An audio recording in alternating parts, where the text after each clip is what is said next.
শ্রমজীবী যারা আছেন মনক্ষুণ্ণ হবেন না, মন ছোট করবেন না। You are the superhero remittance fighter of our country. একজন পরিচ্ছন্নতা কর্মী, তারও 20 থেকে 30 হাজার টাকা বাংলাদেশে ঢোকে প্রতি মাসে। আপনি চিন্তা করতে পারেন 6টা মাস যদি রেমিটেন্স বন্ধ হয়, শ্রীলঙ্কার চেয়েও খারাপ অবস্থায় বাংলাদেশে চলে যাবে। এটা আল্লাহর পক্ষ থেকে একটা স্পেশাল রাহমা, মার্সি এন্ড ব্লেসিংস, যে আমাদের রিজিকের তাগিদায় সারা বিশ্বে যে কাজ করতে হয়, আমরা কাজ করি আর দেশে টাকা পাঠাই, আর সচল থাকে আমার দেশের অর্থনীতির চাকা। আলহামদুলিল্লাহ পড়েন। সো বাংলাদেশের গভর্নমেন্টকে আমি বিনীত অনুরোধ জানাবো, শ্রম মন্ত্রণালয়কে অনুরোধ জানাবো, এয়ারপোর্ট অথরিটিকে অনুরোধ জানাবো, আমার শ্রমজীবী ভাইদের সাথে ভালো আচরণ করুন, তাদের সাথে কোঅপারেট করুন। বিশেষ করে যতগুলো দূতাবাস আছে, আমার শ্রমজীবী ভাইদের যে কোনো কাজকে অগ্রাধিকার ভিত্তিতে আপনারা সার্ভিস দিন। তারা ভালো থাকলে ভালো থাকবে বাংলাদেশ। আসসালামু আলাইকুম ওয়া রাহমাতুল্লাহি তাআলা ওয়া বারাকাতুহু। নাহমাদুহু ওয়া নুসাল্লি আলা রাসূলিহিল কারীম। أما بعد فأعوذ بالله من الشيطان الرجيم بسم الله الرحمن الرحيم يا أيها الإنسان إنك كادح إلى ربك كدحا فملاقيه صدق الله العظيم رب اشرح لي صدري ويسر لي أمري واحلل عقدة من لساني يفقه قولي। বাংলাদেশ ইয়ুথ কমিউনিটি মালয়েশিয়া কর্তৃক আয়োজিত আন্তর্জাতিক শ্রমিক দিবস 2024 উপলক্ষে মালয়েশিয়ার রাজধানী কুয়ালালামপুরের ডাউন টাউনে অবস্থিত উইসমা এমসিএর গ্র্যান্ড বলরুমে ইসলামে শ্রমিকের অধিকার শীর্ষক আলোচনা সভায় আপনারা যারা উপস্থিত হয়েছেন, আপনাদের সবাইকে জানাচ্ছি আন্তরিক শুভেচ্ছা এবং অভিনন্দন। আহলান ওয়া সাহলান ওয়া মারহাবান বিকুম ফি হাদাল লিকা আত-তাইয়িব আল মুবারাক। আলহামদুলিল্লাহ, আমরা অত্যন্ত সৌভাগ্যবান যে আমরা এমন একটা ধর্ম পেয়েছি যে ধর্মটা মজলুমকে নিয়ে কথা বলে। The vulnerable people of the society, সমাজে যারা মজলুম, অসহায়, যাদের কথা কেউ বলে না, তাদের অধিকার নিয়ে ইসলাম কথা বলে। আলহামদুলিল্লাহ পড়েন।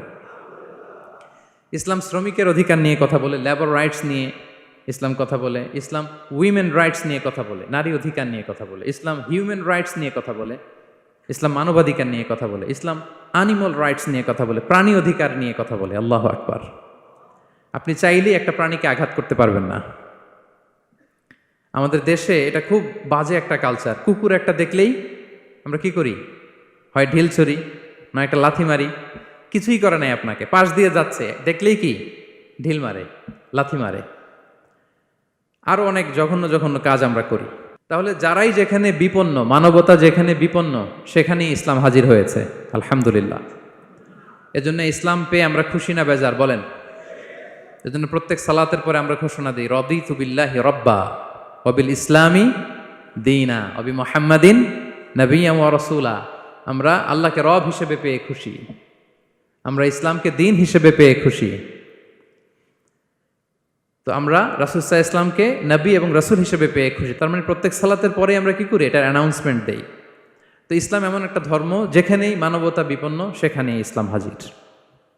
তো আজকে আমরা লেবার রাইটস ইন ইসলাম, ইসলামে শ্রমিকের কি অধিকার, শ্রমিকদের যে রাইটস আছে, অধিকার আছে, এটা নিয়ে ইসলাম কি বলে, এই টপিকে আমরা কথা শুনবো ইনশাআল্লাহ বিইذনিল্লাহ। সম্মানিত শুধু আমি শুরুতেই কালামুল্লাহ মাজিদের একটি আয়াত তেলাওয়াত করেছি, সূরাতুল ইনশিকাকের 6 নম্বর আয়াত, যেখানে আল্লাহ তাআলা ইরশাদ করছেন, ইয়া আইয়ুহাল ইনসানু ইন্নাকা কাদিহুন ইলা রাব্বিকা কাদহান ফামুলাকি। অর্থাৎ হে মানুষ, তুমি তোমার রবের কাছে পৌঁছা পর্যন্ত কঠোর পরিশ্রম করতে হবে, অতঃপর তুমি তার সাক্ষাৎ লাভ করবে। আমাদের আলটিমেট গোল হচ্ছে আমরা আল্লাহর কাছে ফিরে যাব, ঠিক কিনা বলেন? কেউ মারা গেলে আমরা কি বলি? ইন্না লিল্লাহি ওয়া ইন্না ইলাইহি রাজিউন।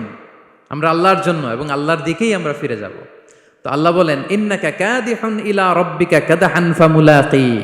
হে মানুষ, তুমি তোমার রবের কাছে পৌঁছা পর্যন্ত কঠোর পরিশ্রম করতে হবে, তারপরে তুমি তোমার রবের সাক্ষাৎ পাবে। তার মানে দুনিয়াটা হচ্ছে পরিশ্রমের জায়গা। প্রিয় ভাইরা, এখানে পরিশ্রম না করলে সফলতার দেখা মিলে না। বাঁচতে হলে, সারভাইভ করতে হলে, টিকে থাকতে হলে আপনাকে পরিশ্রম করতে হবে। এই পৃথিবীতে কেউ কাউকে জায়গা করে দেয় না, এখানে জায়গা করে নিতে হয়, ঠিক কিনা বলেন?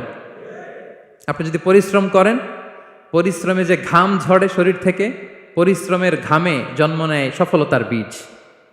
আপনি যখন হাড় ভাঙা পরিশ্রম করবেন, এই পরিশ্রমে যে লোনা পানি বেরোবে, যে ঘাম বেরোবে, এই ঘামেই জন্ম নেয় সফলতার বীজ। এবং সফলতার কোনো শর্টকাট হয় না প্রিয় ভাইরা। অনেকে অল্পতে সফল হতে চায়, শর্টকাট খুঁজে, আছে না নাই? না, সফলতার জন্য আপনাকে লং কাটে যেতে হবে। ওখানে কোনো লিফট থাকে না, সিঁড়ি বেয়ে উঠতে হয়। অনেকে চায় যে সফলতার লিফটে উঠবো, সুইচ চাপবো, সাকসেসফুল ইন লাইফ। না, এত সহজ না, আপনাকে সিঁড়ি বেয়ে উঠতে হবে। তাহলে পরিশ্রমের কোনো বিকল্প নেই। এই দুনিয়াটা হচ্ছে পরিশ্রমের জায়গা, সংগ্রামের জায়গা। আপনি সফল হতে হলে আপনাকে পরিশ্রম করতে হবে, করতেই হবে। আর পরিশ্রমে কোনো লজ্জা নেই। আমি বিভিন্ন আমার আলোচনায় বলি, কাজে লজ্জা নেই। কিসে লজ্জা নেই? আওয়াজ করে বলুন সবাই। কাজে লজ্জা নেই। লজ্জা হচ্ছে অলসতায়, লজ্জা হচ্ছে হাত পাতায়, লজ্জা হচ্ছে অকর্মণ্যতায়। কাজে লজ্জা আছে?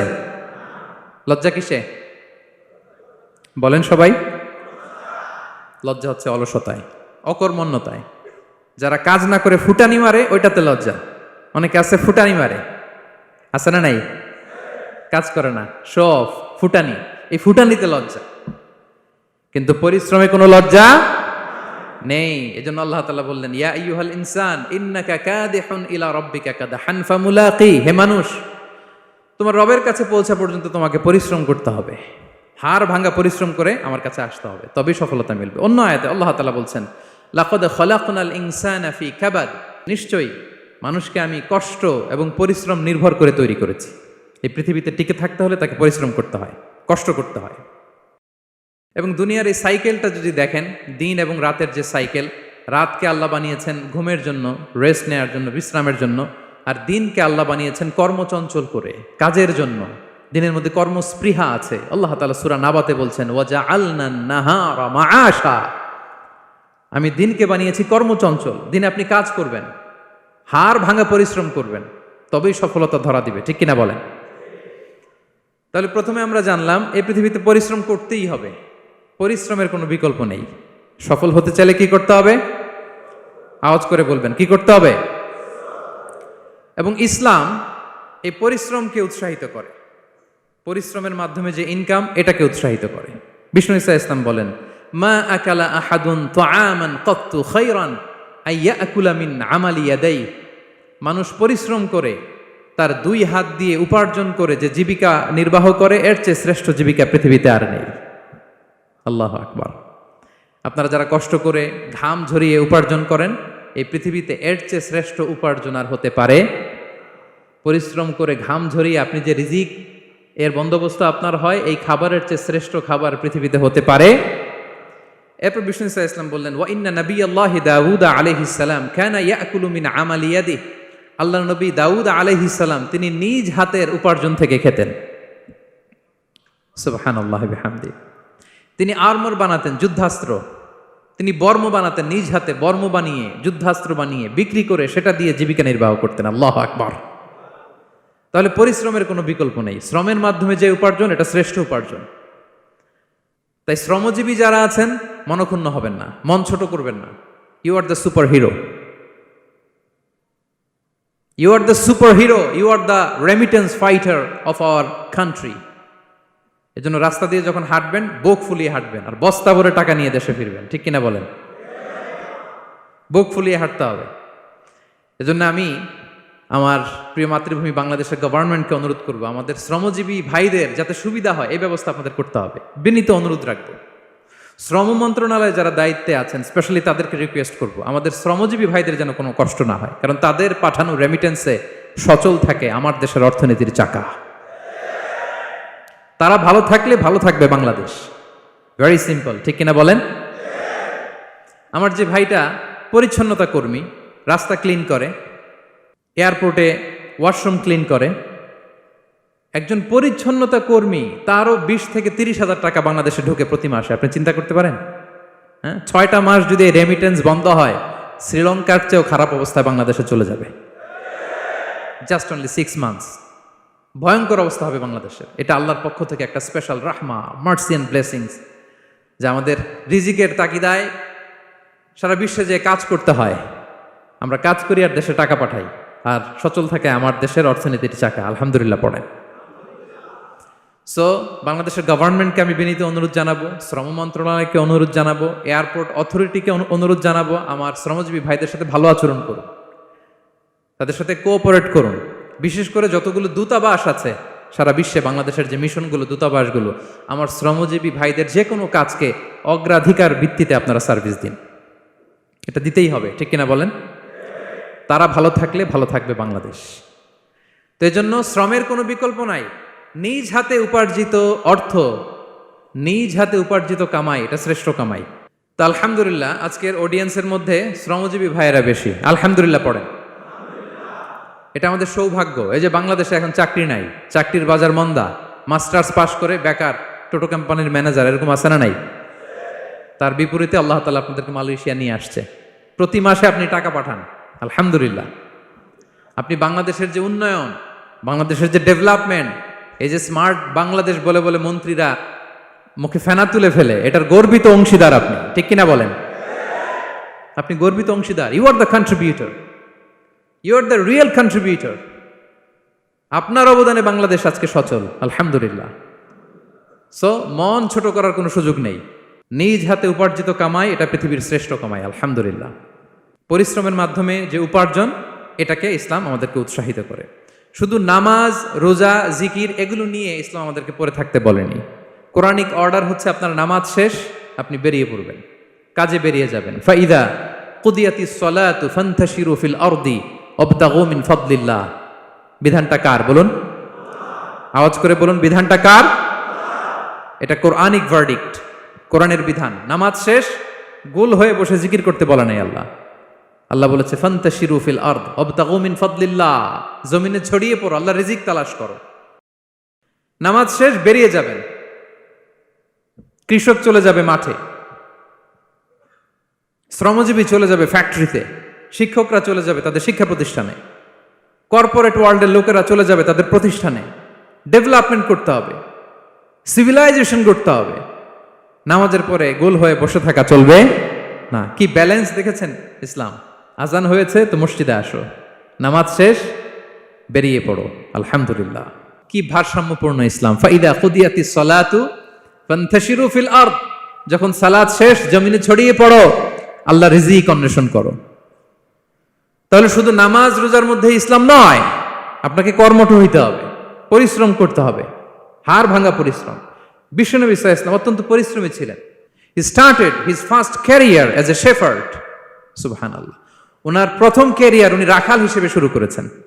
রাখালরা যে কাজ করে, অর্থাৎ মরুভূমিতে ভেড়া, মহিষ, ভেড়া, ছাগল, তারপর বকরি, দুম্বা, এই চরানোর কাজগুলো দিয়ে বিষ্ণু সাল্লাল্লাহু আলাইহি ওয়াসাল্লাম তার ক্যারিয়ার শুরু করেছেন এজ এ শেফার্ড। বিষ্ণু সাল্লাল্লাহু আলাইহি ওয়াসাল্লাম বলেন, সহিহ বুখারীর বর্ণনা, মা বাআসাল্লাহু নাবিয়্যান ইল্লা রাআল গানাম। আল্লাহ তাআলা এই পৃথিবীতে এমন কোন নবী পাঠায় নাই যে নবীরা ছাগল চড়ায় নাই। সুবহানাল্লাহ পড়বেন না? সাহাবারা বললেন, ওয়া আনতা ইয়া রাসূলুল্লাহ, হে আল্লাহর নবী আপনিও ছাগল চড়িয়েছেন? বিষ্ণু সাল্লাল্লাহু আলাইহি ওয়াসাল্লাম বললেন, নাআম, আমিও ছাগল চড়িয়েছি। ওয়া কুনতু আরআহা আলা কারারিত লি আহলি মক্কা, আমি অল্প কিছু মজুরির বিনিময়ে, অল্প কিছু টাকার বিনিময়ে, সামান্য কিছু পারিশ্রমিকের বিনিময়ে মক্কার লোকদের ছাগল চড়িয়ে দিতাম। সুবহানাল্লাহ পড়েন। ছাগল হচ্ছে খুব টেরা প্রাণী, ডানে টানলে বায়ে যায়, বায়ে টানলে ডানে যায়। তাদেরকে একসাথে করা অ্যাজ এ শেফার্ড, এটা মরুভূমিতে খুব কষ্টের কাজ। আল্লাহ তাআলা প্রত্যেক নবীকে দিয়ে ছাগল চড়িয়েছেন যাতে করে কিছুদিন পরে নবীরা মানুষ চড়াতে পারে। সুবহানাল্লাহ। আল্লাহ বুঝাতে চাইলেন, এখন ছাগল চড়াও, এদের উপর যদি কন্ট্রোল নিতে পারো তাহলে মানব জাতির উপর কন্ট্রোল নিতে পারবো। আল্লাহু আকবার।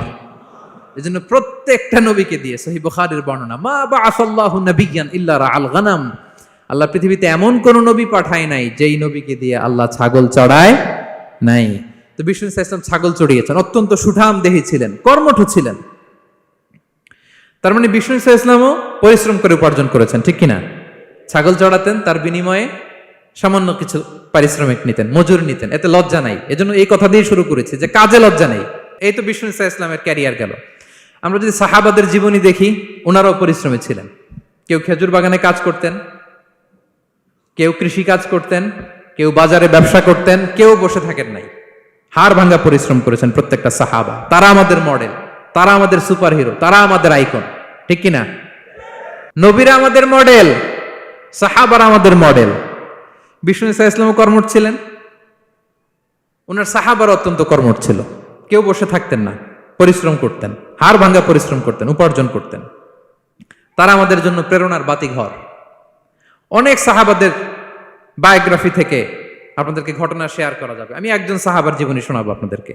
আব্দুর রহমান ইবনে আউফ রাদিয়াল্লাহু তাআলা আনহু। 10 জন জান্নাতের, দুনিয়াতে বসে যে 10 জন সাহাবা জান্নাতের সুসংবাদ পেয়েছেন তাদের মধ্যে একজন, আলহামদুলিল্লাহ বলেন। আব্দুর রহমান ইবনে আউফ রাদিয়াল্লাহু তাআলা আনহু প্রথম 8 জন মক্কায় যারা কালিমা পড়ে মুসলমান হয়েছে তাদের একজন। তার স্ট্যাটাসটাকে জেনে নেন। তো তিনি যখন মক্কা থেকে হিজরত করে মদিনায় গেলেন, মনে রাখবেন মক্কা থেকে যে সাহাবারা বাড়ি ঘর ছেড়ে হিজরত করেছে তাদেরকে বলে মহাজির, মানে হিজরতকারী সাহাবা। আর মদিনাতে যে সমস্ত সাহাবারা তাদেরকে রিসিভ করেছেন তাদেরকে বলে আল আনসার, মানে সাহায্যকারী সাহাবা। তো যারাই হিজরত করে মক্কা থেকে মদিনায় যেত, বিষ্ণু ইসা ইসলাম মদিনার কোন সাহাবীর সাথে তার ভাই পাতিয়ে দিতেন, আল মুআখাত, ব্রাদারহুড করে দিতেন, দায়িত্ব দিতেন যে তুমি এই সাহাবীকে দেখবে।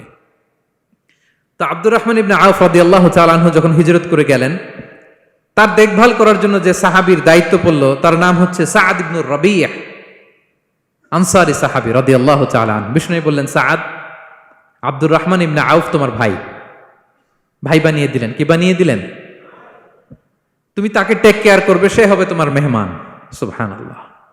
সাআদ ইবনে রাবিয়া রাদিয়াল্লাহু তাআলা আনহু তিনি আব্দুর রহমান ইবনে আউফকে ডেকে নিয়ে গেলেন, ঘরে নিয়ে গেলেন মেহমানকে, এবং বললেন, ইয়া সাআদ ইন্নী আকসারুল আনসারি মালান। হে সাআদ, তুমি চিন্তা করো না, তুমি মনে করো না যে তোমার ভরণ পোষণ দিতে আমার কষ্ট হবে। আমি মদিনার সবচাইতে বড় বিজনেস ম্যাগনেট, সবচাইতে বড় বিজনেস ম্যাগনেট আমি। No tension, don't worry about it. Tension নিও না, আসো, তোমার জন্য আমার কি প্রপোজাল শোনো। ফাআকসিমু লাকা নিসফা মালি, আমার যত সম্পদ আছে আমি অর্ধেক তোমার দিয়ে দিব। সুবহানাল্লাহ, এত আসতে। আপনার বাড়িতে কেউ মেহমান হলে করতে পারবেন এরকম? আল্লাহ, কেমন প্রেরণার বাতিঘর তারা। ফাআকসিমু নিসফা মালি, হে আব্দুর রহমান ইবনে আউফ, আমার অর্ধেক সম্পদ তোমারে দিয়ে দিব। এখানেই শেষ না, এরপর বলতে লাগলেন, আমার অনেকগুলো স্ত্রী আছে, তুমি কোথায় যে মেয়ে খুঁজবা, প্রস্তাব দিবা, এত ঝামেলার দরকার নাই।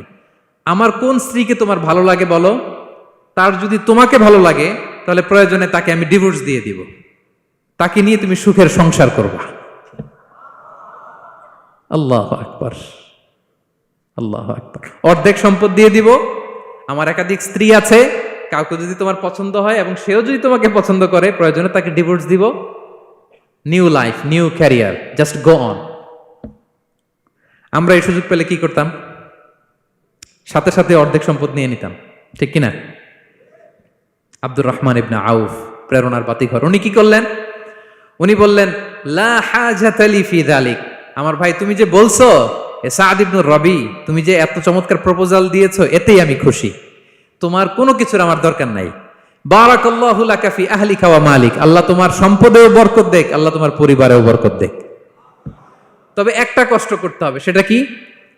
আব্দুর রহমান ইবনে আউফ বললেন, দুল্লানি ইলা সুক, just show me the way to market. মদিনার বাজারটা কোথায় এটা একটু দেখায় দাও। আমি নতুন মানুষ, পথঘাট চিনি না। দুল্লানি ইলা সুক, just show me the way to market of Madina. মদিনার বাজারটা কোন রাস্তা একটু দেখায় দাও। আল্লাহু আকবার। সাআদ ইবনে রবি বললেন, এই তো মদিনার বাজার। উনি যে কিছু ঘি কিনলেন, পনির কিনলেন, কিনে বিক্রি করলেন, প্রফিট করলেন। ওই প্রফিট দিয়ে আরো বেশি করে কিনলেন, আবার বিক্রি করলেন, প্রফিট, আবার বিক্রি করলেন, প্রফিট।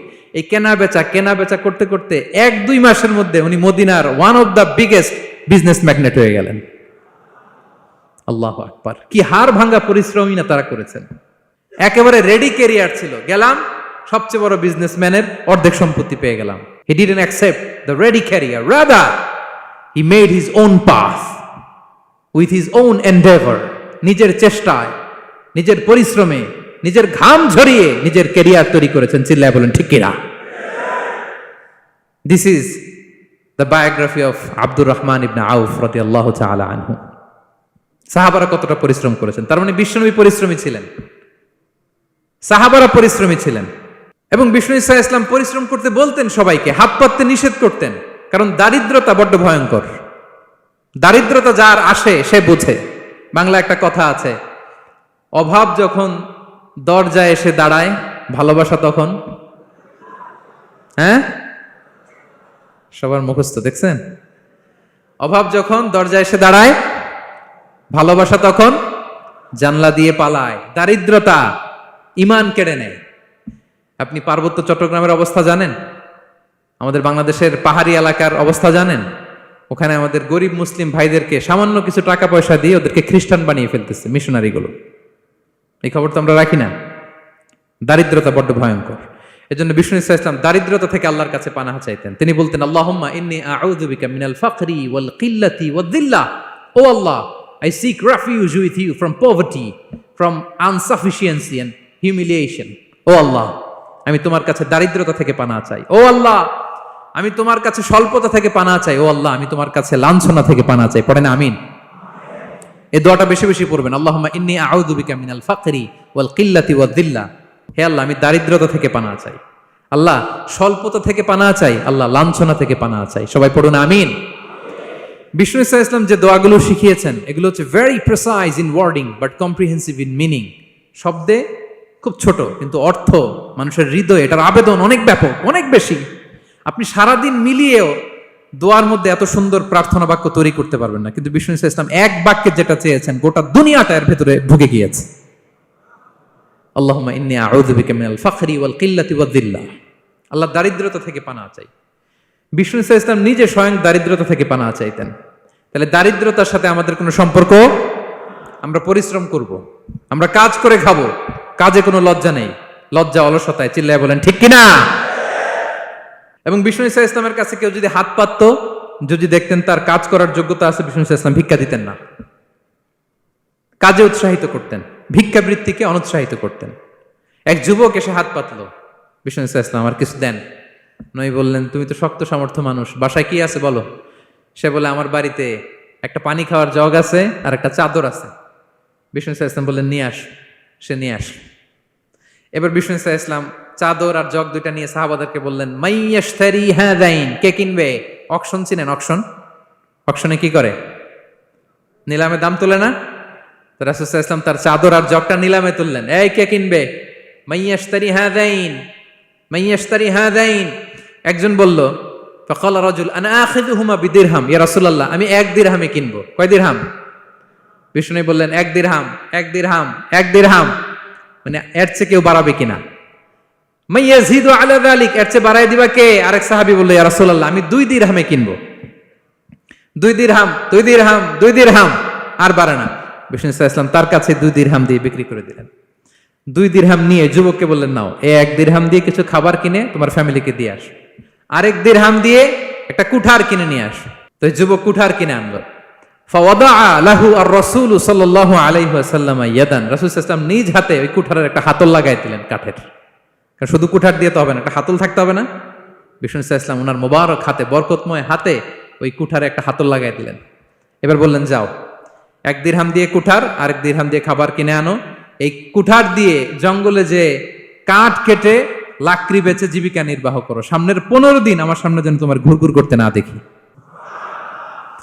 এ বেচারা গেল, 1 দিরহাম দিয়ে ফ্যামিলিতে খাবার দিল, আর লাকড়ি নিয়ে কাঠ কাটতে না কাটতে কয়েকদিনের ব্যবধানে ও 10 দিরহাম কামায় ফেলছে। আস্তে আস্তে আস্তে আস্তে সে স্বাবলম্বী হয়ে গেল। এরপর একবার বিষ্ণু ইসলামের কাছে আসছে। বিষ্ণু ইসলাম তারে বলে, মানুষের কাছে হাত পাতার চেয়ে, দুয়ারে দুয়ারে ভিক্ষা করার চেয়ে তোমার মতো এরকম কাঠ কেটে, জঙ্গলে কাঠ কেটে বাজারে বিক্রি করা অনেক ভালো। আল্লাহু আকবার। এই হচ্ছে বিষ্ণু ইসলামের ক্যারেক্টারিস্টিক্স। তিনি ভিক্ষাবৃত্তিকে অনুৎসাহিত করতেন। এই যে গল্পটা, what is the moral of the story? কি শিখলাম? 1 নম্বর যেটা শিখলাম, তিনি কাজ করে খেতে উৎসাহিত করেছেন। চাইলেই বিষ্ণু ইসলাম ওই 2টা জিনিস বিক্রি করে 2 দিরহাম দিয়ে বলতে পারতেন, যাও 2 দিরহাম দিয়ে খাবার কিনো। ওই বেলা খেয়ে রাতের বেলা আরেক দুয়ারে যে ভিক্ষা করতো, ঠিক কিনা বলেন? কথা বুঝতেছেন? 2 দিরহাম দিয়ে যদি খাবার কিনতো, তো দুপুরে খেয়ে রাতে কি করতো? আবার হাত পাততো। সেটা করে নাই। কাজ করে খেতে উৎসাহিত করেছেন এবং স্থায়ী সমাধান করে দিয়েছেন। কারণ কাজ কাজই, কাজে কোনো ছোট বড় নাই। আছে? কাজে কোনো ছোট বড় আছে না। তাহলে ইসলাম আমাদেরকে পরিশ্রমী হতে শেখায়, কর্মমুখী হতে শেখায়। ইসলাম কতটা কর্মমুখী ধর্ম দেখেন। বিষ্ণু ইসলাম বলেন, ইন কামাতিস সাআ ওয়া ফি ইয়াদি আহাদিকুম ফাসিলা, কেউ যদি দেখে কিয়ামত হয়ে যাচ্ছে, কি হয়ে যাচ্ছে? সবাই বলুন, কেউ যদি দেখে কিয়ামত হয়ে যাচ্ছে আর তার হাতে একটা চারা বীজ আছে, গাছের চারা, কি আছে? গাছের চারা। সে গাছের চারা রোপণ করতে গেছিল, ওদিকে যায় দেখে কিয়ামত শুরু হয়ে গেছে। বিষ্ণুনবী বলেন ফাইন ইসতাতাআ আন লা তাকুমা হাত্তা ইয়াগরিসাহা ফালইয়াগরিসহা, সে যদি পারে কিয়ামত হওয়ার আগেই ওটা রোপণ করে দিতে, সেজন্য তাড়াতাড়ি করে রোপণ করে দেয়। আল্লাহু আকবার। ইসলাম কতটা কর্মমুখী ধর্ম। কিয়ামত শুরু হয়েছে, বিষ্ণু বলেন তার উপর কিয়ামত আসার আগে সে যদি চান্স পায় চারা বীজটা যেন রোপণ করে দেয়।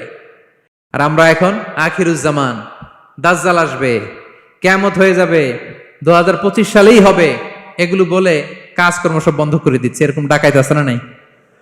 হ্যাঁ বলেন, আছে না নাই? তা আখিরুজ্জামান কি আপনারা এটা শিখায়, এই লেসন শিখায়? আখিরুজ্জামান আসবে, দাজ্জাল আসবে, তো আপনার সমস্যা কি? দাজ্জাল আসবে দেখেই তো আপনাকে বিজনেস করে এমন টাকা কামাইতে হবে যাতে করে দাজ্জাল আসলে আমি আমার অর্থ দিয়ে মুজাহিদিন ভাইদেরকে সহায়তা করতে পারি। দাজ্জাল আসবে তো আপনার প্রবলেম কি? আপনার বডি বিল্ডিং করতে হবে, আপনার ফ্যামিলিকে তারবিয়া দিতে হবে, আপনার সোসাইটিকে সমৃদ্ধ করতে হবে, আপনাকে সভ্যতার কারিগর হইতে হবে। আপনার সব কাজ আপনি আরো বাড়াই দিবেন দাজ্জালের প্রশ্ন আসলে। এখন দাজ্জাল আসবে, 25 সালেই আসবে, 26 সালেই কিয়ামত হবে। কি হবে ক্যারিয়ার দিয়ে, আর কি হবে ব্যবসা করে? এরকম আছে না নাই? এরকম করা যাবে? বিশ্বনবী কি বললেন? কিয়ামত হইতেছে, তুমি দেখতেছো চাক্ষুষ বিলা আয়ান, দেখতেছো কিয়ামত হইতেছে, আর তুমি গাছ লাগাইতে গেছিলা। যদি সুযোগ হয় কিয়ামত হওয়ার আগে আগে কি করো? গাছ লাগাও। সুবহানাল্লাহ পড়বেন না? প্রিয় ভাইয়েরা, আমরা যেন পরিশ্রমী হই, আমরা যেন কর্মঠ হই, আমরা যেন অলস না হই। বিষ্ণু ইসলাম অলসতা থেকে আল্লাহর কাছে পানাহ চাইতেন। আল্লাহ আমাদেরকে বোঝার তৌফিক দান করুক, আমরা পড়ি আমিন। আল্লাহ নবী সাল্লাল্লাহু আলাইহি ওয়াসাল্লাম শুধু পরিশ্রম করতে বলেছেন এমন নয়, তিনি পরিশ্রমীদেরকে পছন্দ করতেন। এক সাহাবীর সাথে তিনি মুসাফা করলেন, দেখলেন হাতটা বড্ড খসখসে, তিনি শ্রমজীবী সাহাবী। এটা যখন তিনি শুনতে পেলেন, তিনি পরম মমতায় আলতো করে ওই শ্রমিক সাহাবীর হাতে তিনি চুমু খেলেন। আল্লাহু আকবার। এবং ওনার আন্ডারে যারা কাজ করত তাদের সাথে বিষ্ণু ইসলামের যে আচরণ, ওনার যে শ্রমিক, ওনার যে খাদেম, তাদের সাথে বিষ্ণু ইসলামের যে ডিলিং শুনলে আপনি অবাক হয়ে যাবেন, অবাক হয়ে যাবেন। আপনি কারো ব্যাপারে যদি রিয়েল ইনফরমেশন চান, আপনি কয়েকটা জায়গায় নক করতে হবে। 1 নাম্বার, ধরেন যে একজন বড় সাহেব, তার আসল তথ্য যদি চান তার বউকে জিজ্ঞেস করেন। কারা জিজ্ঞেস করবেন? ওয়াইফকে জিজ্ঞেস করবেন, স্ত্রীকে, আসল তথ্য পাবেন। 2 নাম্বার, তার বাড়ির দারোয়ানকে জিজ্ঞেস করবেন। কাকে? 3 নাম্বার, তার ঘরের কাজের বুয়া, সব জানে উনি, ওই কাজের বুয়া থেকে রিপোর্ট নেবেন, ঘরে যে কাজ করে। 4 নাম্বার, তার ড্রাইভার, দারোয়ান, কাজের বুয়া, ওয়াইফ, এদের কাছ থেকে যদি আপনি জিজ্ঞেস করেন, ফলের বিড়াল বেরিয়ে আসবে। ঠিক কিনা বলেন? তো আসেন বিষ্ণু ইসলামের যে খাদেম, কর্মচারী, তারা একটু জিজ্ঞেস করি বিষ্ণু ইসলামের আচরণ কেমন ছিল। বিষ্ণু ইসলামের খাদেমের নাম হচ্ছে আনাস রাদিয়াল্লাহু আনহু। আলহামদুলিল্লাহ, খাদিমুর রাসূলিল্লাহ, বিষ্ণু ইসলামের খাদেম। আসেন ওনাকে জিজ্ঞেস করি যে বিষ্ণু ইসলামের আচরণ কেমন ছিল। আনাস রাদিয়াল্লাহু তাআলা আনহু বলেন, খাদিমতুন নবিয়্যা 10 সিনিন, আমি বিষ্ণু ইসলামের 10 বছর খেদমত করেছি। 1-2 বছর না, 10 বছর বিষ্ণু ইসলামের খেদমতে আমি নিয়োজিত ছিলাম। ফামা ক্বালা লি লিমা সানা'তা ওয়ালা লিমা লা সানা'তা, 10 বছরের মধ্যে একদিনও কখনো বলে না, এ আনাস এটা কেন করলা, এ আনাস এমনটা কেন হলো, এটা কেন করলা না, একদিনের জন্য বলে নাই। কেন এটা করছো, কেন এটা করো নাই, এরকম কোনো প্রশ্ন আমাকে কোনোদিন করে নাই। সুবহানাল্লাহ পড়ে। আনাস রাদিয়াল্লাহু তাআলা আনহু কি ভুল করেন নাই? করছেন। ছোট মানুষ তো, একেবারে ছোট বাচ্চা ছিলেন। ওনার আম্মা যখন আনাস রাদিয়াল্লাহু তাআলা আনহুকে নিয়ে আসছে, বিষ্ণু ইসলাম মক্কা থেকে হিজরত করে মদিনায় আসলেন, সবাই বিশ্বনবীকে ঘিরে ধরলো, সবাই বিশ্বনবীকে সালাম দেয়, মুসাফা করে, হাদিয়া দেয়। আনাসের মা চোখের পানি ছাড়ে, বিশ্বনবীর কাছে লজ্জায় এসে বলে, ইয়া রাসূলুল্লাহ, সবাই আপনাকে উপহার দেয়, সবাই আপনাকে হাদিয়া দেয়, আমি আপনারে কি হাদিয়া দেব? হাদিয়া দেওয়ার মতো কিছু নাই আমার এই কলিজার টুকরা আনাস ছাড়া, আমি আনাসকেই আপনারে হাদিয়া দিয়ে দিলাম। ইয়াখদুমুকা ইয়া রাসূলুল্লাহ, হে নবী, আনাস আপনার খেদমত করবে, আপনার অজুর পানি এনে দিবে, আপনার মেসওয়াকটা এনে দিবে, আপনার জুব্বাটা এনে দিবে। আমি আমার কলিজার টুকরা, আমার নাড় ছেঁড়া ধন আনাসকেই আপনারে উপহার দিয়ে দিলাম। আনাস রাদিয়াল্লাহু তাআলা আনহু বিষ্ণু ইসলামের সাথে থাকতেন, অজুর পানি এনে দিতেন, জামা এনে দিতেন। বিষ্ণু বললেন, আনাস আমার ওই জুব্বাটা নিয়ে আসো। ছোট্ট আনাস জুব্বা আনতে যে মদিনার বাচ্চারা খেলতেছে, আমাদের দেশে যে খেলে, কুতকুত খেলে, চারা খেলে, এইটা খেলে, সেইটা খেলে, ওই খেলাধুলা দেখে নবীর জামা আনার কথা উনি ভুলে গেলেন, বাচ্চাদের সাথে দাঁড়িয়ে খেলা দেখতে আরম্ভ করলেন। এখন সময় গড়িয়ে অনেক হয়ে গেল, আনাসও আসে না, জুব্বাও আসে না। ঘটনা কি? বিষ্ণু ইসলাম বললেন, যাই নিজের জামা নিজে নিয়ে আসি। তো বের হলেন, যে দেখে সর্বনাশ, আনাসকে পাঠাইছি জুব্বা আনতে, আনাস দেখিয়ে দিকে খেলার মধ্যে মগ্ন হয়ে আছে। বিষ্ণু ইসলাম কিছুই বললেন না, চুপ করে যে উনিও আনাসের পিছনে এভাবে দাঁড়িয়ে রইলেন, কিছুই বলে না। তো আনাস খেলা একবার এদিকে দেখে, একবার ওদিকে দেখে, একবার এদিকে ঘুরতে ঘুরতে হঠাৎ দেখে পিছনে কে? স্বয়ং বিশ্বনবী। আল্লাহ, বিশ্বনবীর দেখে তো আনাস রাদিয়াল্লাহু তাআলার কলিজাটা এখানে চলে আসছে ভয়। হায় হায়, আজকে খবর আছে। হায় হায়, আমার না জুব্বা আনতে বলছিল, আমি কি কাজ করলাম? ভয়ে আটকে উঠছে। বিষ্ণু ইসলাম ধমক দেয় নাই, পিট্টি দেয় নাই, কিছু করে নাই, শুধু একটা মুচকি হাসি দিয়েছে। আনাস রাদিয়াল্লাহু তাআলা আনহু বলে, বিশ্বনবীর সেই দিনের মুচকি হাসির শাসন মৃত্যুর আগ পর্যন্ত আমাকে সোজা রাস্তায় রেখেছে, আর ডানে বায়ে করি নাই কোনোদিন। তার মানে শাসন করতে জানলে ব্যাট মারা লাগে না, শাসন করতে জানলে গায়ে হাত তোলা লাগে না, শাসন করতে জানলে মুচকি হাসি দিয়েও শাসন করা যায়, ঠিক কিনা বলেন? বিশ্বনবীর মুচকি হাসির শাসন আনাস রাদিয়াল্লাহু তাআলা আনহুকে আজীবন সোজা রাস্তা রেখেছে। তাহলে শ্রমজীবীদেরকে বিষ্ণু ইসলাম কতটা সম্মান করতেন, শ্রদ্ধা করতেন, ভালোবাসতেন, বুঝতে পারছেন সবাই? প্রিয় ভাইয়েরা, লেবার রাইটস ইন ইসলাম, ইসলামী শ্রমিকের অধিকার। শ্রমিকদেরকে ইসলাম কমপক্ষে 7টা অধিকার দিয়েছে। কয়টা? 1 নাম্বার, ইসলাম একজন শ্রমিককে প্রথম যে অধিকারটা দিয়েছে সেটা হচ্ছে কাজ শেষে, শ্রম শেষে তার পারিশ্রমিকের অধিকার, মজুরি পাওয়ার অধিকার, কাজ শেষে বেতন পাওয়ার অধিকার। কাজ করেছেন তো আপনি বেতন পাবেন, এটা আপনার অধিকার। বেতন বা পারিশ্রমিক এটা একটা কর্মজীবীর অধিকার। আপনার কোম্পানির মালিক যে আপনার বেতন দেয়, এটা কি দয়া করে? করুণা? তো এটা যদি করুণা হয়, সে যে আপনার কাজ করে দেয়, এটাও তো করুণা, এটা তো আর বড় করুণা, কি বলেন? আপনি যে স্যালারি পে করেন, এটা যদি করুণা হয়, সে যে পরিশ্রম করে, সে তো আর বড় করুণা করে আপনারে, তার কারণে তো আপনার কোম্পানি টিকে আছে, ঠিক কিনা বলেন? তাহলে এটা করুণা নয়, এটা শ্রমিকের অধিকার। এবং বিশ্বনবী সাল্লাল্লাহু আলাইহি ওয়াসাল্লামের সেই ঐতিহাসিক বাণী, তিনি বলেছেন, আতুল আজিরা আজরাহু ক্বাবলা আন ইয়াজিফা আরাকু, ঘাম শুকিয়ে যাওয়ার আগে শ্রমিককে তার পারিশ্রমিক বুঝিয়ে দাও। সুবহানাল্লাহ, বিশ্বনবীর ঐতিহাসিক বাণী। এখন জাতিসংঘ আমাদেরকে শিখায় যে শ্রমিকের মজুরি দিতে হবে, অন টাইমে দিতে হবে, স্যালারি দিতে হবে, এই করতে হবে, সেই করতে হবে।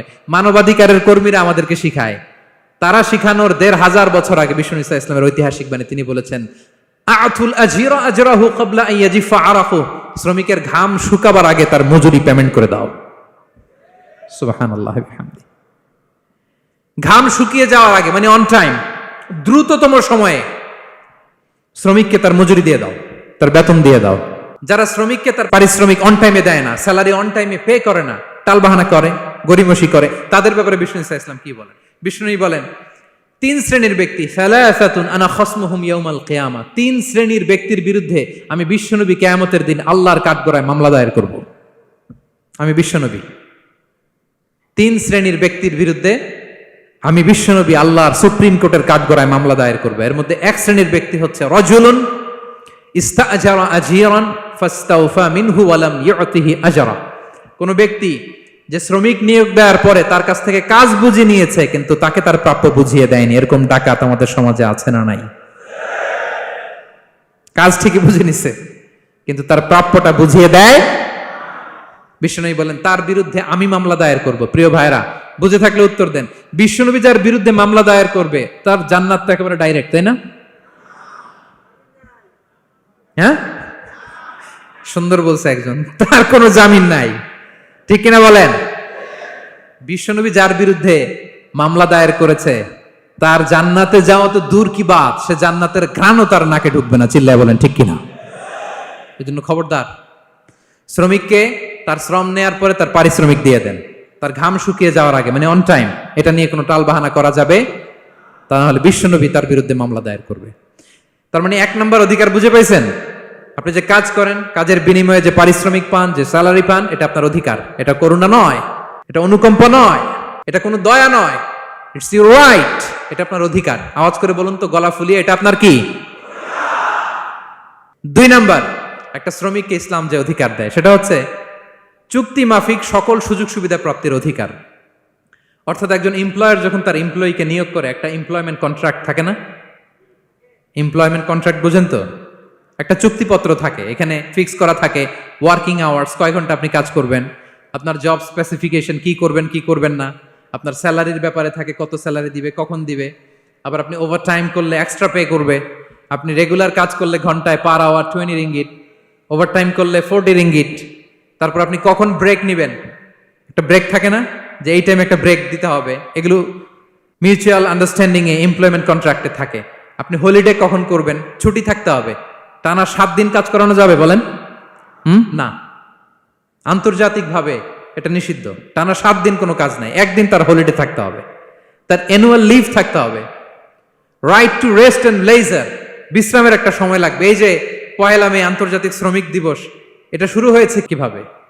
ইউনাইটেড স্টেটস অফ আমেরিকার শিকাগোতে 1986 সালে এই কাজের বিরুদ্ধেই তারা আন্দোলন করেছিল। টানা 7 দিন তাদেরকে দিয়ে গাদার মতো খাটুনি খাটাতো, দাসের মতো তাদের সাথে আচরণ করা হতো। তারা আন্দোলন শুরু করেছিল, 8 জনকে গুলি করে নিহত করা হয়েছিল। সেখান থেকে এই মে দিবস। কিন্তু বিষ্ণু ঈসা ইসলাম 1500 বছর আগে এই শ্রমিকদের অধিকারের ব্যাপারে সোচ্চার ছিলেন। আলহামদুলিল্লাহ বলেন। তাহলে right to rest and leisure, UDHR, universal declaration for human rights, এগুলো সব নির্ধারিত আছে। তার মানে একজন শ্রমিকের 2 নম্বর অধিকার হচ্ছে চুক্তি অনুযায়ী সকল সুযোগ সুবিধা প্রাপ্তির অধিকার। আপনার চুক্তি করছেন, আপনি এটা এটা দিবেন, কিন্তু কাজের পরে আপনি ফ্যাসিলিটি দিচ্ছেন না, এটা করা যাবে বলেন? করা যাবে? আল্লাহর কোরআন কি বলছে শুনুন। আল্লাহর কোরআন বলে, ইয়া আইয়ুহাল্লাযীনা আমানু আউফু বিল উকুদ, O you who believe fulfill your contract, ও বিশ্বাসীরা তোমরা তোমাদের চুক্তি পূর্ণ করো। ওয়া আউফু বিল আহদি ইন্নাল আহদা কানা মাসউলা, তোমরা যে কমিটমেন্ট করেছো, যে কন্ট্রাক্ট করেছো, এই চুক্তি তোমরা পূর্ণ করো। তা না হলে কিয়ামতের কঠিন ময়দানে এই চুক্তির ব্যাপারে, কন্ট্রাক্টের ব্যাপারে, এই এগ্রিমেন্টের ব্যাপারে আপনারা জিজ্ঞেস করবে কে? তাহলে যা চুক্তি করেছেন সুযোগ সুবিধা, তাই আপনাকে দিতে হবে। মালিক ভাইয়েরা মনে থাকবে তো নাকি? এগ্রিমেন্টে যা যা বলেছেন, যা যা লিখে সিগনেচার করেছেন, তাই আপনাকে দিতে হবে। আদেশটা কার? সবাই বলুন। আপনি মন চাইলে হায়ার করবেন, এর পরের দিন ফায়ার করবেন, এরকম করা যাবে? হ্যাঁ, চাইলে হায়ার ফায়ার, মন যা চায় তা করবেন, এটা করা চলবে না। তাহলে 2টা অধিকার গেল। 3 নম্বর, একজন শ্রমিককে ইসলাম যে অধিকার দিয়েছে সেটা হচ্ছে সুন্দর আচরণ পাবার অধিকার। তিনি আপনার ফ্যাক্টরির ওয়ার্কার, আপনার স্টাফ, এজন্য যা মনে চায় তা আচরণ করবেন, দাসের মতো আচরণ করবেন। এটা করা যাবে? আওয়াজ করে বলেন, করা যাবে? বিষ্ণু ঈসা ইসলাম ইন্তেকালের আগে পুরা উম্মাকে 2টা বিষয় ওসিয়ত করেছেন। আওয়াজ করে বলুন তো কয়টা? 1 নম্বর হচ্ছে নামাজ। 1 নম্বর কি? আসসালাত। আসসালাত, রুহু বের হওয়ার আগে, ইন্তেকালের আগে বিষ্ণু বলেন আসসালাত, আসসালাত, নামাজ, নামাজ। উম্মতেরা নামাজের ব্যাপারে সতর্ক হও। 2 নম্বর তিনি বলেছেন ওয়ামা মালাকাত আইমানুকুম, তোমাদের অধীনস্থ যারা আছে তাদের ব্যাপারে সচেষ্ট হও, তাদের প্রতি সদয় হও, তাদের সাথে খারাপ আচরণ করো না। এটা কখন বলছেন? জুমার খুতবার সময়, সাহাবীদের সাথে গল্প করার সময়, বিবিদের সাথে আলোচনার সময়। কখন? Just right before his death. এখনই রুহু বেরোবে, ইন্তেকালের আগে তিনি বলেছেন উম্মতেরা আসসালাত, নামাজ, উম্মতেরা ওমা মালাকাত আইমানুকুম, তোমাদের কর্মচারীদের সাথে খারাপ আচরণ করো না। তাহলে 3 নম্বর হচ্ছে শ্রমিকদের সুন্দর আচরণ পাবার অধিকার, তাদের সাথে খারাপ আচরণ করা যাবে না। বিষ্ণু ঈসা ইসলাম শ্রমিকদের রাইটস, অধিকারের ব্যাপারে এতটা সোচ্চার ছিলেন, বিদায় হজের মতো, বিদায় হজের যে বাণী, যে ভাষণ, এই ঐতিহাসিক ভাষণেও বাদ যায়নি শ্রমজীবীদের কথা। সুবহানাল্লাহ পড়েন। বিদায় হজের ভাষণে বিষ্ণুনবী বলেছেন আরিকাকুম, আরিকাকুম আতইমুহুম মিম্মা তাকুলুন ওয়াকসুহুম মিম্মা তালবাসুন। খবরদার ও আমার উম্মতেরা, এই ভাষণের পরে আর বড় কোনো ভাষণ আমার পক্ষ থেকে তোমরা পাবে না। তোমাদের কর্মজীবী, তোমাদের শ্রমিক, তোমাদের ওয়ার্কার, তোমাদের স্টাফদের ব্যাপারে সাবধান থাকো। তোমরা যা খাবে তাদেরও তা খাওয়াবে, তোমরা যা পড়বে তাদেরও তা পড়তে দিবে, তাদের প্রতি তোমরা সদয় হবে। বিদায় হজের বাণী তো বিষ্ণু ঈসা ইসলাম আপনাদের কথা ভুলে নাই। আলহামদুলিল্লাহ পড়েন। কি রহমতের নবী ছিলেন, কি মায়ার নবী ছিলেন। শ্রমজীবীদেরকে বিষ্ণু ঈসা ইসলাম এতটা ভালোবাসতেন। তাহলে 3 নম্বর যে অধিকার ইসলাম একজন শ্রমিককে দেয় সেটা হচ্ছে সুন্দর আচরণ পাবার অধিকার। দেখবেন যে মালিক বা যে এমপ্লয়ার ভালো আচরণ করে, সব শ্রমিককে তাকে ভালোবাসে, তার জন্য দোয়া করে। আপনি মালিক হয়ে অসুস্থ, দেখবেন আপনার ওয়ার্কার গুলো জায়নামাজ বিছিয়ে সেজদায় পরে আপনার জন্য কাঁদে। এরকম আছে না নাই? মালিক হলে তো এরকম মালিক হইতে হবে, এমপ্লয়ার হলে তো এরকম হওয়া চাই, ঠিক কিনা বলেন? তাহলে আমরা শ্রমজীবীদের সাথে ভালো আচরণ করব, পারা যাবে তো ইনশাআল্লাহ? ইনশাআল্লাহ। 4 নাম্বার, কর্মক্ষেত্রে নিরাপত্তার অধিকার। শ্রমজীবী ভাইদের যে ওয়ার্ক প্লেস আছে সেখানে তাদের নিরাপত্তা থাকতে হবে, সেফটি মেজারমেন্ট থাকতে হবে। অনেক জায়গায় দেখি আয়রন ফ্যাক্টরিগুলোতে যারা কাজ করে, আল্লাহু আকবার, আপনারা ভিডিও ক্লিপসে দেখবেন যে কি ভয়ঙ্কর সেখানকার অবস্থা, ডিহাইড্রেশন, এক একজন অসুস্থ হয়ে যায়। সেখানে তাদের পর্যাপ্ত পানির ব্যবস্থা নাই, এটা নাই সেটা নাই। এমন এমন ফ্যাক্টরিতে আমাদের অনেক ভাইরা কাজ করে, কেমিক্যাল ফ্যাক্টরি, মাস্কও নাই। এরকম ডাকাইত আছে না নাই? কেমিক্যাল ফ্যাক্টরিতে যারা কাজ করবে এদেরকে মাস্ক দিতে হবে, এদেরকে হ্যান্ড গ্লাভস দিতে হবে। নির্মাণ শ্রমিক যারা আছে তাদেরকে হেলমেট দিতে হবে। প্রত্যেকটা ফ্যাক্টরিতে ফায়ার এক্সটিংগুইশার লাগবে, আগুন লাগলে অগ্নি নির্বাপক যে যন্ত্র, এগুলোর দরকার আছে না নাই বলেন? গাদার মতো ঢোকার জায়গা নাই, বেরোয়ার জায়গা নাই, সেফ এন্ট্রি নাই, সেফ এক্সিট নাই। হাজার হাজার মানুষ কাজ করে, আগুন লাগলে সব পুড়ে ছাই। এরকম হয় না? প্রিয় ভাইরা বলেন, আওয়াজ করে বলেন, হয় না এরকম? অহরহ আমরা দেখি বাংলাদেশে অগ্নি নির্বাপক যন্ত্র নাই, না, এটা করা যাবে না। আগুন লাগলে কিভাবে আপনি আগুন নেভাবেন, কিভাবে তাদের সেফটি সিকিউরিটি এনশিওর করবেন, এগুলো সব আগে থেকে নির্ধারণ থাকতে হবে। তাহলে 4 নাম্বার হচ্ছে নিরাপত্তা অ্যাজ এ এমপ্লয়ার, এটা আপনাকে এনশিওর করতে হবে। 5 নাম্বারে সাধ্যের বাইরে কোনো কাজে বাধ্য না করার অধিকার। সাধ্যের বাইরে কিছু আপনি তার উপর চাপিয়ে দিতে পারবেন, এমন হেভি ওয়ার্কলোড দিতে পারবেন না যেটা তার শরীরে কুলায় না। এরকম ডাকাইত আছে যে পারে না, তারপরে তার উপর কাজ চাপিয়ে দেয়, আছে না নাই বলেন? বলেন। ওয়ার্কারের স্বাস্থ্যহানি হয়, অঙ্গহানি হয়, এবং এমন ছোট ছোট বাচ্চাদের দিয়ে কাজ করায়, শিশু শ্রম, এটা তো আইনত দণ্ডনীয় অপরাধ, এটা করা যাবে না। এগ্রিমেন্টে, চুক্তিতে আপনি যা করাবেন, যেভাবে করাবেন, যা চান সার্ভিস, ওইটাই করাইতে হবে।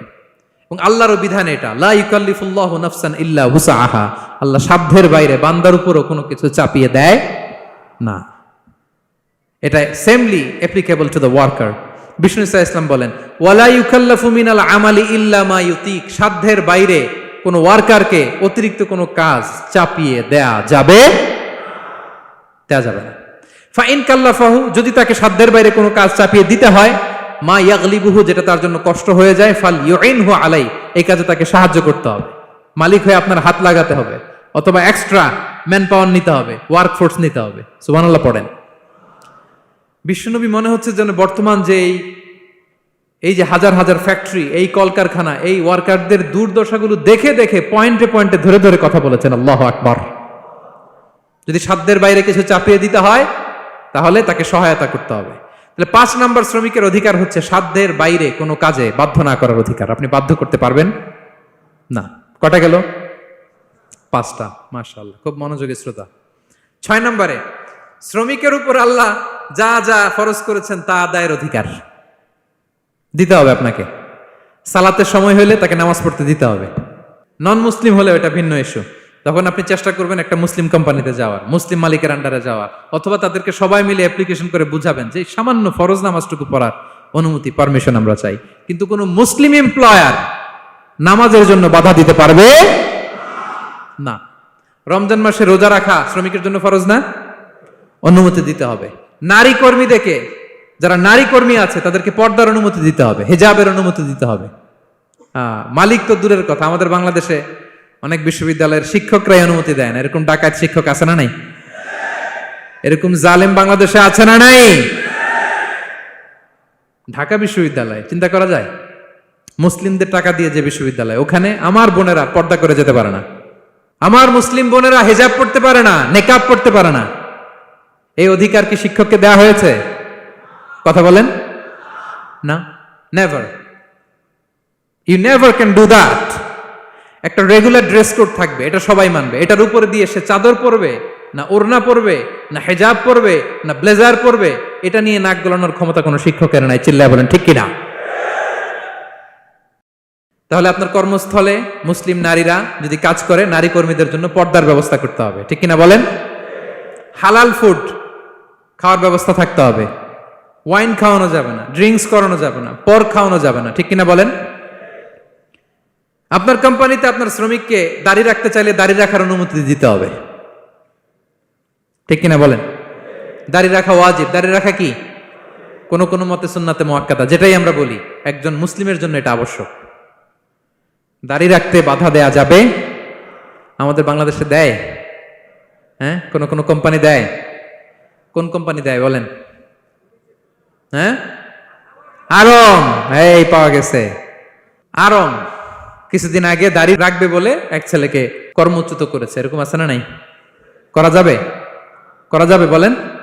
না, দাড়ি রাখার অনুমতি দিতে হবে, নারীদেরকে হেজাব করার অনুমতি দিতে হবে, এটা অধিকার। এটা অধিকার। শ্রমিকের উপর আল্লাহ তাআলা যা যা ফরজ করেছে এটা আদায়ের অধিকার তাকে দিতে হবে। আলহামদুলিল্লাহ বলেন। 7 নাম্বার, সর্বশেষ, সামাজিক নিরাপত্তা লাভের অধিকার, সোশ্যাল সিকিউরিটি। শ্রমিকের পুঁজি হচ্ছে তার শ্রম, তার জীবন যৌবন সব দিয়ে আপনার ফ্যাক্টরিরে একেবারে শীর্ষে নিয়ে গেল, শেষ জীবনে আপনি মালিক তারে ভুলে গেলেন, এরকম আছে না নাই? নো, তার জন্য সোশ্যাল সিকিউরিটির ব্যবস্থা করতে হবে। অনেক শ্রমিক ভাইরা আছে সারা জীবন ফ্যাক্টরির জন্য কাজ করে শেষ বয়সে দুরারোগ্য ব্যাধিতে আক্রান্ত, তাদের খোঁজ খবর কেউ নেয় না। এটা গভর্নমেন্টের দায়িত্ব। গভর্নমেন্ট ফান্ড থেকে, কোম্পানির ফান্ড থেকে, অথবা কোনো যাকাত ফান্ড থেকে, অথবা কোনো এন্ডাওমেন্ট ফান্ড থেকে, অর্থাৎ ওয়াকাফের ফান্ড থেকে তাদের সোশ্যাল সিকিউরিটির ব্যবস্থা করতে হবে। সামাজিক নিরাপত্তা দরকার আছে না নাই বলেন? এটা আপনাদের অধিকার। এই 7টা অধিকার ইসলাম একজন শ্রমিককে দিয়েছে। তো শ্রমিককে ইসলাম শুধু অধিকারই দিয়েছে, মালিকের কোনো অধিকার নাই নাকি? এবার মালিকরা খেপে উঠছে। এতক্ষণ মালিকরা চুপচাপ, আমি দেখতেছি তো, এতক্ষণ যা যা বলতেছি মালিকরা চুপচাপ শুনতেছে। যখনই বলছি মালিকের অধিকার আছে না নাই, মালিকরা কয় আছে। হ্যাঁ, ইসলাম চেক এন্ড ব্যালেন্স করেছে। ইসলাম হচ্ছে ভেরি ব্যালেন্সড রিলিজিয়ান, ভারসাম্যপূর্ণ একটা জীবন ব্যবস্থা। শ্রমিকেরও দায়িত্ব আছে। শ্রমিকেরও কি প্রিয় ভাইয়েরা দায়িত্ব আছে। বিষ্ণু ঈসা ইসলাম বলেন, সালাসাতুন লাহুম আজরান, 3 শ্রেণীর ব্যক্তি আছে যাদেরকে আল্লাহ যে কোনো কাজ করলে ডাবল রিওয়ার্ড দিবে, ডাবল। আপনি নামাজ পড়লে যাওয়া সওয়াব, এক করলে দ্বিগুণ সওয়াব। এর মধ্যে এক শ্রেণীর হচ্ছে ওয়ালা আবদুল মামলুক ইদা আদ্দা হাক্কাল্লাহ ওয়া হাক্কা মাওয়ালি, ওই দাস যে তার আল্লাহর ইবাদত করে, আল্লাহর হকও পালন করে আর তার মনিবের হকও পালন করে। এখানে দাস বলতে শুধু আগের সময়ের দাসই নয়, বর্তমান সময়ের যারা কর্মজীবী তারাও। কোন কর্মজীবী সে যদি আল্লাহর বিধান, আল্লাহর হক আদায় করে, পাশাপাশি যার আন্ডারে সে কাজ করে তার হকও আদায় করে, বিষ্ণু ঈসা ইসলাম বলেন সব কাজে তার প্রতিদান হবে ডবল ডবল। পড়েন আল্লাহু আকবার। তাহলে শ্রমিকের দায়িত্ব হচ্ছে কোম্পানিকে যে সার্ভিস তার দেওয়া এটা পূর্ণাঙ্গ রূপে দিতে হবে। এটা হচ্ছে শ্রমিকের দায়িত্ব। 1 নম্বরের দায়িত্ব হচ্ছে লয়ালটি, আমানতদারিতা। 1 নম্বর দায়িত্ব কি? আপনি বেতন নেন আপনার বসের কাছ থেকে, কোম্পানির কাছ থেকে, কিন্তু সার্ভিস দেন আরেক কোম্পানির, হবে? বলেন। যার নুন খাই তার গুণ গাইতে হবে। আপনি যেই কোম্পানি থেকে স্যালারি নেন, সার্ভিস আপনার তাকে দিতে হবে। লয়ালটি থাকতে হবে, বিশ্বস্ততা, এটা জরুরি, এটা থাকতে হবে। আপনার মালিক আপনার কাছ থেকে এই লয়ালটি প্রাপ্য, সেজন্য আপনার উপর আস্থা রাখে, আপনার বস যেন আপনার উপর আস্থা রাখতে পারে, এইটা মালিকের অধিকার। কথা কি বুঝেন? হ্যাঁ, এবার শ্রমজীবী ভাইরা একটু ঠান্ডা হয়ে গেছে, দেখছেন চেক এন্ড ব্যালেন্স। কথা বলেন ঠিক কিনা? আপনার মালিক আপনার কাছ থেকে এটা প্রাপ্য, এটা তার অধিকার, বিশ্বস্ততা। ইন্না খায়রা মান ইস্তাজারতাল কবিউল আমিন। যাকে নিয়োগ দেওয়া হবে তার মধ্যে 2টা কোয়ালিটি থাকতে হয়। কয়টা? মুসা আলাইহিস সালাম ফেরাউনের বাবুর্চিকে 1 থাপ্পড় মারলেন রেগে মেগে। উনি থাপ্পড় মারছিলেন আদব শিক্ষা দেওয়ার জন্য, কিন্তু বেচারা সাথে সাথে মরে গেছে। উনি মারছিলেন আদব শিখানোর জন্য, বেচারা যে মরে যাবে মুসা আলাইহিস সালাম জানতেন না। এখন দেখে সর্বনাশ, সেটা তো মরে গেছে, অক্কা পাইছে। উনি দিলেন দৌড়। মুসা আলাইহিস সালাম দৌড়াতে দৌড়াতে প্রাণ ভয়ে চলে গেলেন আরেক সীমান্তে, মিশর ছেড়ে আরেক এলাকায়। যে দেখে কিছু লোক ধাক্কাধাক্কি করে তাদের উটগুলোকে পানি খাওয়াচ্ছে, আর 2টা মেয়ে পাশে চুপ করে বসে আছে। উনি বুঝতে পারলেন মেয়েগুলো এই ইয়াং ছেলেদের সাথে ধাক্কাধাক্কি করে টিকতে পারবে না। উনি এগিয়ে গেলেন, বললেন তোমরা পানি খাওয়াবো ওটদেরকে? হ্যাঁ খাওয়াবো, আসো। উনি ওটগুলো নিয়ে সবাইকে সরিয়ে পানি খাইয়ে দিলেন, মেয়েরা চলে গেল। এবার বাবার কাছে যেয়ে বলল, বাবা এমন এক ছেলের সন্ধান পাইছি, ছেলেটা খুব ভালো, আমাদের চেহারার দিকে তাকায় না, মাটির দিকে তাকিয়ে কথা বলে। আজকে এই লোক না থাকলে আমরা আমাদের ওটগুলোকে পানি খাওয়াতে পারতাম না। আর ভিনদেশী লোক, আমরা চিনিও না। ইন্না খায়রা মান ইস্তাজারতাল কবিউল আমিন। বাবা কাজ করেন, আমাদের তো রাখাল লাগবে, আমাদের দেখভাল করার জন্য তো একজন সুপারভাইজার দরকার, এই ছেলেকে আপনি কাজে রেখে দেন। সুবহানাল্লাহ পড়বেন না? হ্যাঁ। বাবা বলল যাও নিয়ে আস। মেয়ে দুজন যে বললো আব্বার কাছে চলেন, আব্বা আপনার কথা বলবে, আপনার সাথে আলাপ করবে। মুসা আলাইহিস সালাম বললেন ঠিক আছে, তোমরা পেছনে পেছনে যাও, আমি তোমাদের আগে আগে যাই, তোমরা আমাকে বলবা যে ডানে না বায়ে না সামনে। সুবহানাল্লাহ পড়বেন না? কি চরিত্র, কি চরিত্র ছিল যাদের, যাতে করে তাদের দিকে তাকানো না লাগে, মুসা আলাইহিস সালামের নজর যেন তাদের দিকে না পড়ে। মুসা আলাইহিস সালাম বললেন আমি আগে যাই, তোমরা পিছন থেকে বলো ডানে না বায়ে, কোন গলি, কোথায় যাব। আল্লাহু আকবার। তো যাওয়ার পরে মুসা আলাইহিস সালামের সততা, এই বিশ্বস্ততা আর স্ট্রেংথ, শক্তি দেখে ওনাকে কাজে রেখে দিলেন মেয়ে দুটার বাবা। সুবহানাল্লাহ বলেন। আর বললেন এত বছর কাজ করবা, পারিশ্রমিক হচ্ছে কাজ যখন শেষ আমার এক মেয়েরে তোমার কাছে বিয়ে দিয়ে দিব। আল্লাহু আকবার। ওনারও থাকার জায়গা নাই, আশ্রয়ের কোনো বন্দোবস্ত নাই, আল্লাহ ব্যবস্থা করে দিলেন। আলহামদুলিল্লাহ পড়েন। তাহলে বিশ্বস্ত হইতে হবে। বিশ্বস্ত যেই, তার রুজির ব্যবস্থা করে দেয় কে? এই যে মুসা আলাইহিস সালাম ফেরাউনের বাবুর্চিতে থাপ্পড় মেরে চলে গেলেন, পরিচিত কেউ নাই, রিজিকের বন্দোবস্ত নাই, কিন্তু বিশ্বস্ততার কারণে আল্লাহ তাআলা রিজিকের ব্যবস্থা করে দিলেন। তাহলে এক নাম্বার মালিকের অধিকার হচ্ছে লয়ালটি, শ্রমিকদের বিশ্বস্ত হইতে হবে। আপনার পক্ষ থেকে বিশ্বস্ততা, এটা মালিকের প্রাপ্য। কথা বুঝতে পেরেছেন প্রিয় ভাইয়েরা আমার? দুই নাম্বার চুক্তি অনুযায়ী শ্রম দেওয়া, এটা একজন শ্রমিকের দায়িত্ব। আপনার দায়িত্ব হচ্ছে 8 ঘন্টা কাজ করবেন, আপনি 6 ঘন্টা করেন আর 2 ঘন্টা এটা নিয়ে ইউটিউব, টিকটক, আচ্ছা হ্যাঁ, এটা করা যাবে? 8 ঘন্টার যদি চুক্তি হয় আর আপনি যদি প্রতিদিন 6 ঘন্টা কাজ করেন, আপনি যে পারিশ্রমিক পাবেন এটা হালাল হবে? বলেন বলেন, আওয়াজ করে সবাই বলুন না, হালাল হবে না। আপনার চুক্তি অনুযায়ী আপনাকে শ্রম দিতে হবে, এবং এই চুক্তি অনুযায়ী শ্রম পাওয়াটা একজন মালিকের অধিকার। একজন মালিকের 3 নম্বর অধিকার হচ্ছে to work in a best manner possible. আপনার সাধ্যের সবটুকু উজাড় করে দিয়ে কোম্পানির জন্য কাজ করতে হবে। কোন কাজ করলে সর্বোচ্চ ওয়েতে করতে হবে, সবচেয়ে বেস্ট ম্যানারে করতে হবে। অনেকে আছে ধরি তো ধরি না, করি তো করি না, এরকম আছে না? নাই না, ইসলাম এটা বলে না। বিষ্ণু ইসলাম বলেন ইন্নাল্লাহা ইউহিব্বু ইযা আমিলা আহাদুকুম আমালান আইয়ুতকিনা। আল্লাহ তাআলা ওই কর্মচারীকে পছন্দ করে, আল্লাহ সুবহানাহু ওয়া তাআলা ওই কর্মচারীকে পছন্দ করে, ওই লোককে পছন্দ করে যে ব্যক্তি যখন কোনো কাজ করে ওটা মজবুত ভাবে করে, চমৎকার ভাবে করে, দ্য বেস্ট ওয়ে পসিবল, সুন্দরভাবে করে। এরকম কাজ করা যাবে তো? বলেন বলেন, যাবে? এবং যে শ্রমিক, যে কর্মজীবী ভাইরা এইভাবে কাজ করে, তারা মালিকের নজরে পড়ে যায় খুব তাড়াতাড়ি, ঠিক কিনা বলেন? তাদের বেতন বেড়ে যায় তাড়াতাড়ি, তাদের অবস্থা তাড়াতাড়ি ভালো হয়। 4 নম্বর অধিকার হচ্ছে আপনি আন্তরিকতার সাথে কাজ করবেন, আপনার মালিকের কোম্পানিকে নিজের কোম্পানি মনে করবেন। পারা যাবে? শ্রমিক ভাইয়েরা আমার, আমার কলিজার টুকরা শ্রমজীবী ভাইয়েরা, মালিকের কোম্পানিকে নিজের কোম্পানি মনে করা যাবে? অনেকে দেখবেন যে নিজের গাড়িটা খুব সেফলি ড্রাইভ করে, কিন্তু বসের গাড়ি নিয়ে যখন ড্রাইভ করে তখন আর এই এক্সট্রা কেয়ার নাই, এরকম আছে না? নাই। নিজের জিনিস খুব দেখে শুনে রাখে, কিন্তু কোম্পানির জিনিস যখন ইউজ করে ওইখানে সেই দেখভাল তার নাই, এরকম আছে না? নাই। এরকম করবেন আপনারা না। আপনি যে কোম্পানিতে কাজ করেন এটা নিজের কোম্পানি, ওইটার উত্তর সাকসেস, সফলতার জন্য আপনাকে আন্তরিক হইতে হবে। তাহলে এই 4টা অধিকার আল্লাহ তাআলা প্রত্যেকটা মালিককে দিয়েছে। তাহলে চেক এন্ড ব্যালেন্স হয়েছে। কথা কি সবাই বুঝতে পারছেন? আলহামদুলিল্লাহ পড়েন। পুরো আলোচনার সামারি বলি 1 মিনিটে। 1 number lesson, take away message সাথে করে নিয়ে যাবেন, যেটা শুরুতে বলেছিলাম। 1 নাম্বার কথা হচ্ছে সফলতার জন্য পরিশ্রমের কোনো বিকল্প নেই। হাড় ভাঙা পরিশ্রম করতে হবে আমাদের, আমাদের ক্যারিয়ারের জন্য, আমাদের ব্যবসার জন্য, আমার চাকরির জন্য আমাদের হাড় ভাঙা পরিশ্রম করতে হবে। কারণ শ্রমে কোনো লজ্জা নেই, পরিশ্রমে কোনো লজ্জা নেই, ঠিক কিনা বলেন? লজ্জা কিসে? অলসতায়। আমরা অলস হব না, অকর্মণ্য হব না, হাত পাতবো না, আমরা পরিশ্রম করে খাবো। 2 নাম্বার কথা, নবীগণ এবং সাহাবাগণ অত্যন্ত পরিশ্রমী ছিলেন, কর্মঠ ছিলেন, তারা আমাদের আইকন, সো আমরাও পরিশ্রমী হব। ইসলাম শ্রমিকের ব্যাপারে, শ্রমিকের অধিকারের ব্যাপারে এত জোরালো বক্তব্য দিয়েছে, পৃথিবীর কোনো ধর্ম এভাবে দেয় নাই, ঠিক কিনা?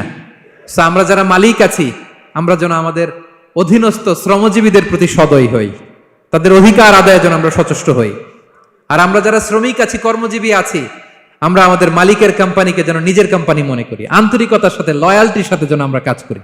আল্লাহ তাআলা আমাদের কাজে, কর্মে, পরিশ্রমে, ক্যারিয়ারে, চাকরিতে, ব্যবসায় ভরপুর বারাকা দান করুক। আওয়াজ করে পড়ুন আমিন। হাযা মা ইনদি ওয়াল ইলমু ইনদাল্লাহ আলাইহি তাওয়াক্কালতু ওয়া ইলাইহি উনীব। ওয়াসসালামু আলাইকুম ওয়া রাহমাতুল্লাহি তাআলা ওয়া বারাকাতুহু।